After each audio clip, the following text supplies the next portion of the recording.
Olá, queridos irmãos, que Deus nos abençoe. Inicialmente, eu quero deixar o meu abraço fraterno a cada um de vocês.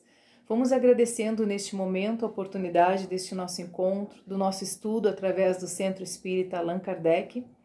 Vamos agradecendo também este momento delicado de pandemia que estamos passando, né? E em que temos a oportunidade de aprender diversas lições, diversos aprendizados, né? Vamos agradecendo pelas nossas vidas, pela oportunidade que estamos tendo, né, de evoluirmos espiritualmente, e rogamos a Deus para que logo tudo isso passe e possamos novamente estarmos juntos.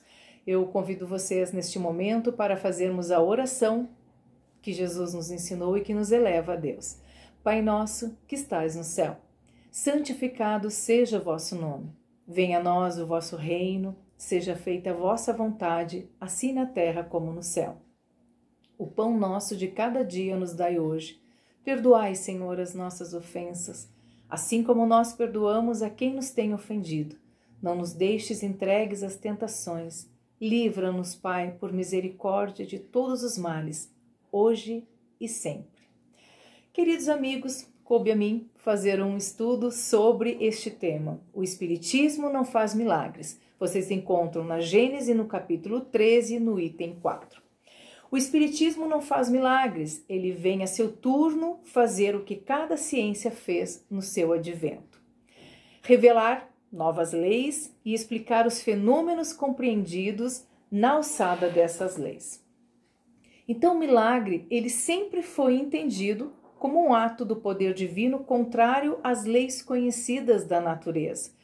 O milagre sempre ouvimos falar como algo sobrenatural, como algo maravilhoso, impossível de ser explicado pela ciência dos homens. Mas a ignorância, a superstição e os dogmas inibem a muitos de se dedicarem ao estudo dos ensinamentos dos espíritos, conhecerem mais sobre essa maravilhosa doutrina dos espíritos. Muitas pessoas têm medo de pecar, de irem para o inferno, ou de serem envolvidas pelos demônios, como imaginam, né? Então, os fenômenos espíritas, eles consistem nos diferentes modos de manifestação da alma, ou espírito, como queiram chamar, durante a encarnação ou no estado de erraticidade. As manifestações dos espíritos, elas revelam a sua existência, a sua sobrevivência e a sua individualidade. Então, julga-se o espírito pelos seus efeitos, sendo natural a causa, o efeito também o é. São esses efeitos que constituem o objeto especial das pesquisas do estudo do espiritismo, que tem por objetivo, então, atingir um conhecimento tão completo quanto possível, assim da natureza e dos atributos do espírito, como das leis que regem o princípio espiritual. Se há fatos que não compreendemos, é porque ainda nos faltam muitos conhecimentos. O milagre, na acepção etimológica, no sentido de coisa admirável, está em todos os sentidos, né? Por quê? Porque desde o ar que respiramos, né, o solo que pisamos, os frutos que colhemos, as flores, o sol, a lua, porque tudo então é um grande milagre da natureza. Na natureza, no caso, né?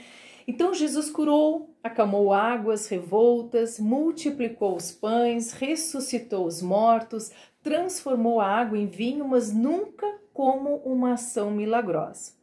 Conhecedor das leis que regem a terra, Jesus utilizou-se dos recursos naturais que os homens ainda estão longe de entender para gerar tais ações. Algo que já conhecemos a partir das pesquisas científicas. Hoje sabemos que a ressuscitação de mortos nada mais é que tirar do estado de catalepsia alguém que está vivendo o processo. Mas naquela época, contudo, então ninguém sabia disso. No livro Evangelho segundo o Espiritismo, o Espírito da Verdade diz que o milagre é uma designação de fatos naturais cujo mecanismo familiar à lei divina ainda se encontra defeso ao entendimento fragmentário da criatura. Buscar milagres é o mesmo que se colocar como desconhecedor da justiça divina, que dá a todos por igual e segundo seus méritos.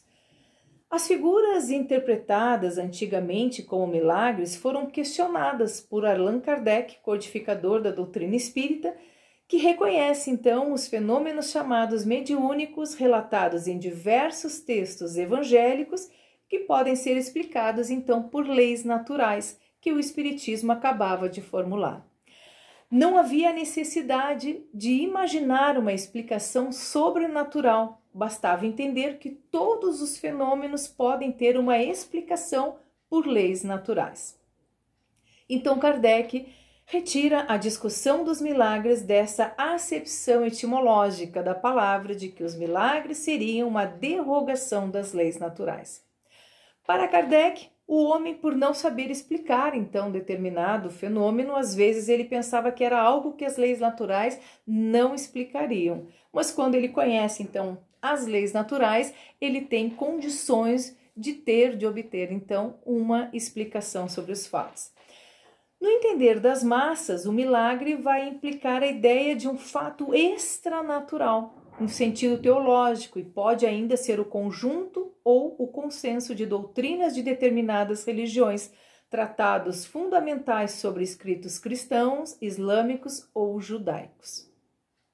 É o estudo da existência de Deus, conhecimento da divindade e questões a ela relacionadas, bem como as suas relações com a humanidade. É uma derrogação das leis da natureza, por meio então da qual Deus manifesta todo o seu poder. Neste caso, só se aceita então por uma comparação ou por uma metáfora. O Espiritismo não aceita este conceito, milagre, nesta acepção que todos aceitaram em tempos passados. Ele repudia as coisas miraculosas ocorridas antes do seu advento, pois queriam apenas o quê? Explorar a credulidade dos povos ignorantes. Também alguns fatos lendários que podem ter tido originariamente um fundo de verdade, mas que não passaram de superstição. Então não houveram milagres, mas fenômenos que hoje compreendemos por meio das leis naturais da vida. Sobre esses fatos é que o Espiritismo projeta luz, fornecendo meios de apartar do erro toda a verdade das nossas vidas.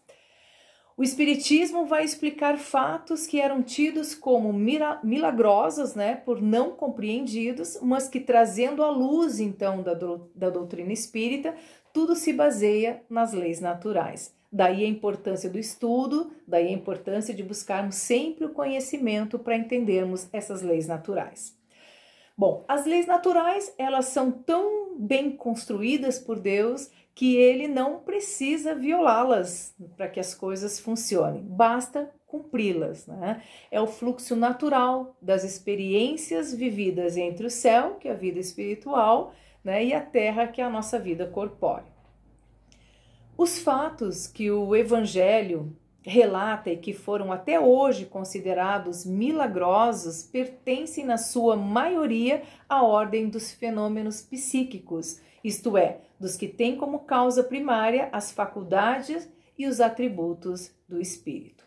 Cita-nos então Kardec, por exemplo, a reunião mediúnica, com a presença de um médium, de efeitos físicos e os objetos da mesa se movessem. Então, antes de ter a compreensão do fenômeno, Allan Kardec acharia que eram movimentos milagrosos. Com o Espiritismo, então, veio a explicação de que os espíritos, se utilizando de recursos fluídicos do médium, no caso, envolvem esses fluidos, que é uma combinação do que o médium oferece com aquilo que o próprio espírito manipula. A mistura disso resulta, então, na movimentação do objeto de um lado para o outro, respondendo e obedecendo ao comando, então, do espírito comunicante. Então, quando houve a explicação do fenômeno, aquilo que parecia um milagre entrou na ordem dos fatos naturais, explicando pela forma como os espíritos são capazes de atuar sobre a matéria utilizando-se de fluidos. né, certas substâncias sutis que a ciência ainda não investigou como deveria, mas que são extremamente necessárias à produção do fenômeno mediúnico, né? Do fenômeno dos espíritos. Então, Kardec, no Livro dos Espíritos, vai nos dizer que é algo que o perispírito do médium fornece, combinando com aquilo que o perispírito do espírito tem. Envolve-se, então, o objeto material e esse é capaz de obedecer à vontade dos espíritos. Uma mesa que levantava-se achava que o espírito fizesse isso com as suas próprias mãos. Quando Kardec, então, passa a estudar esses fatos, a explicação dos espíritos é totalmente diferente a Kardec, né? Eles explicam que não têm os músculos, as mãos fortes para levantar a mesa. Eles, então, não precisam nem se aproximar dos objetos para que eles se movem, né? Então, é uma combinação com a mente, parte da sua matéria sutil, o perispírito, com a parte do fluido do corpo perispiritual do médium. E dessa combinação, ele envolve o objeto com sua mente, passando a coordenar os movimentos desejáveis. Então, queridos irmãos, nós vamos falar um pouquinho também sobre essa superioridade da natureza de Jesus. Saindo um pouco dessa parte do discurso, nós vamos ver alguns exemplos importantes que Kardec chama de milagres do Evangelho de Mateus, de Marcos, Lucas e João, que foram considerados pela tradição religiosa como milagres. Vamos ver o que Jesus fez que foram considerados milagres, os poderes da alma de Jesus com base nas leis naturais que o Espiritismo então explica.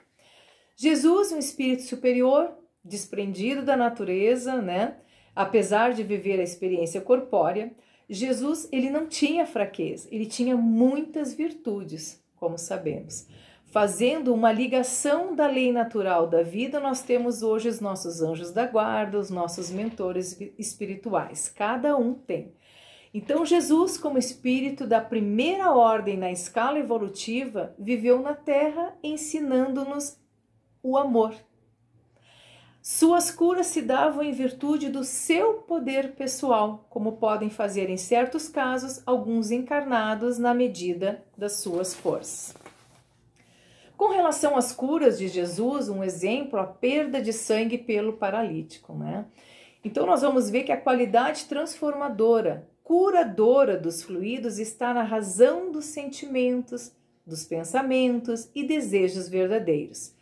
Quanto mais puros nossos sentimentos, melhor a qualidade dos nossos fluidos. Desejo de ser curado, merecimento da pessoa, alívio das dores. Então, a cura do paralítico por Jesus, tido como um milagre naquela época, Kardec vai nos falar das causas de vidas passadas, que é um processo expiatório, o efeito das causas, enquanto a causa não desaparece, o efeito permanece. A enfermidade do homem era uma expiação do mal, né, que ele praticara. Quando ele manifesta, então, a sua fé e a sua confiança, se redimindo de todos os seus pecados, é que acontece a sua transformação interior, tão essencial para a sua cura. Jesus, compreendendo ser o momento daquela libertação, então o cura. Houve por parte do paralítico o desejo sincero de curar-se. Há casos que acontece o alívio das dores, não a cura, pois não houve a transformação interior tão desejada. Um outro exemplo, as bodas de Canaã, né, que Jesus transformou a água em vinho. Então, Kardec fala deste milagre no Evangelho de São João, apresentando como o primeiro que Jesus operou. Tido como exemplos nas parábolas narrativas dos evangelistas, Kardec então vai pela razão, interpreta como uma história e não como um fato explicado à luz do conhecimento da doutrina espírita. O ensinamento de Jesus, todavia, em relação às curas, é uniforme e se resume nessas afirmações. A primeira, a tua fé te curou. A segunda, vai e não peques mais. Então essas afirmações deixam claro que a imposição das mãos, tão utilizada pelo nosso Mestre Jesus e que também é utilizada pelos médiuns passistas ou a intervenção dos espíritos sobre os necessitados, são lenitivos oferecidos ao aflito por razões muito diversas, né? Cabendo então a cada um examinar e compreender o fato segundo o discernimento que conseguiu alcançar. Então não devemos esperar por milagres dos médiuns e do espiritismo. Porque o conhecimento da doutrina espírita, queridos irmãos, não se dá de um momento para o outro, participando de algumas reuniões ou de algumas palestras, mas através da meditação, através da reflexão e da vivência dos seus ensinamentos no aprendizado espírita cristão, pois somente assim o homem pode tornar-se médico de si mesmo, produzindo em si a reforma íntima, buscando em si o homem novo através do bom combate. Assim, conhecendo a verdade, se libertará da multidão de suas faltas. Então, o Espiritismo não faz milagres, mas o homem pode fazer em si mesmo várias transformações, vivenciando o aprendizado espírita cristão, não em um dia, né? Não em um ano, mas de minuto a minuto, durante séculos, corrigindo as suas tendências, superando as influências da natureza animal e acrisolando a supremacia do espírito então sobre a matéria. A cada um segundo suas obras, conforme sua fé, seu discernimento e a sua conduta devotada e abnegada sempre à causa do bem. Então, Allan Kardec nos dá uma importante direção. Querem dar ao povo, aos ignorantes, aos pobres de espírito, uma ideia do poder de Deus? Diz ele. Mostrem-no na sabedoria infinita que preside a tudo, no admirável organismo de tudo que vive, na frutificação das plantas, na apropriação de todas as partes de cada ser às suas necessidades, de acordo com o meio onde ele é posto a viver. Mostrem-lhes a ação de Deus na flor que desabrocha, no sol que tudo vivifica, né? Como já falamos anteriormente no início da nossa conversa. Então, mostrem-lhes a sua bondade na solicitude que dispensa a todas as criaturas, por mais ínfimas que sejam, a sua previdência na razão de ser de todas as coisas, entre as quais nenhuma inútil se conta, no bem que sempre decorre de um mal aparente e temporário. Façam-lhes compreender, principalmente, que o mal real é a obra do homem e não de Deus. Não procurem espavori-los, né, com o quadro das penas eternas, em que acabam não mais crendo e que os levam a duvidar da bondade de Deus. Antes, deem-lhes muita coragem, mediante a certeza de poderem um dia redimir-se e reparar o mal que hajam praticado na sua existência. Apontem-lhes as descobertas da ciência como revelações das leis divinas. Ensinem-lhes, finalmente, a ler no livro da natureza constantemente aberto diante deles, nesse livro inesgotável e em cada uma de cujas páginas se acham escritas a sabedoria e a bondade do nosso Criador. Então nós devemos compreender que um ser tão grande, que com tudo se ocupa, que por tudo vela, né, que tudo prevê, forçosamente dispõe do poder supremo. Vejamos o lavrador ao sulcar o seu campo e o desditoso nas suas aflições, o bendirá dizendo: se sou infeliz é por culpa minha. Então os homens serão verdadeiramente religiosos, racionalmente religiosos, sobretudo, muito mais do que acreditando em pedras que suam sangue, ou em estátuas que piscam os olhos e derramam lágrimas. Os espíritos não dizem, pois, eis uma doutrina saída da boca do próprio Deus, revelada a um único homem por meios prodigiosos, e que é preciso impor ao gênero humano. Eles dizem ao contrário, eis uma doutrina que não é nossa, e da qual não reivindicamos o mérito. Nós a adotamos porque achamos racional. Atribuí-lhe a origem que quiserdes, de Deus, dos espíritos ou dos homens. Examinai-a, se ela vos convém, adotai-a. Caso contrário, ponde-a de lado. Então o Espiritismo não vem intrometer-se na religião. Ele não se impõe, não vem forçar a consciência de ninguém, não mais dos católicos do que dos protestantes, dos judeus. Ele se apresenta e diz: adotai-me se me achais bom. Então pergunta-se sobre que milagre nós nos apoiamos para crer a doutrina espírita boa. Nós a cremos boa não só porque é nossa opinião, mas porque milhões de outros pensam como nós, porque ela conduz a crer aqueles que não creem, dá coragem nas misérias da vida. O milagre é a rapidez da sua propagação, estranha nos fastos das doutrinas filosóficas. Foi por ter em alguns anos feito a volta ao mundo e estar implantada em todos os países e em todas as classes da sociedade. Foi ter progredido, apesar de tudo que se fez para detê-la, de ultrapassar as barreiras que se lhe opôs, de encontrar um acréscimo de forças nas próprias barreiras. Então está aí o caráter de uma utopia? Uma ideia falsa pode encontrar alguns partidários, mas nunca tem senão uma existência efêmera e circunscrita. Perde terreno em lugar de ganhá-lo, ao passo que o espiritismo ganham em lugar de perdê-lo.